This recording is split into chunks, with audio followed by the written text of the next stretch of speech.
ওই শিয়ালে ফার্ম দিছে মুরগিরে। মুরগির আরে শিয়াল কইতাছে, এই আমরা দি সারা রাত রাস্তায় রাস্তায় ঘুরি, তোরা গিয়ে আতালো ডুহস কীর্তি, তোরাও রাস্তায় রাস্তায় ঘুরবি। তো মুরগিরা চিন্তা করলো কথা তো ঠিক, শিয়াল যদি রাস্তায় রাস্তায় ঘুরতে পারে তা আমরা পারি না।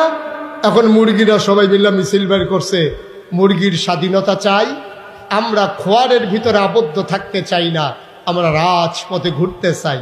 এখন শিয়াল বগল দাবা করতে আছে, বগল বাজাইতে আছে, এই তো কারবার ঘটে গেছে।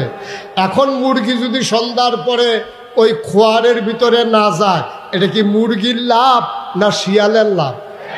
তো শিয়ালে বুদ্ধি দিছে মুরগিরে, তো সময় তোমরা জীবনও ঘরের ভিতরে ঢুকবা না, সবসময় বাইরে বাইরে ঘুরবা। তো মুরগি তো মনে করছে আমার পক্ষে, এটা কি আসলে পক্ষে না বিপক্ষে? তো মুরগি স্বাধীনতার স্বাদ পাইয়া মিছিল যখন বাইর করছে, এখন শিয়াল সব মুসকি মুসকি হাস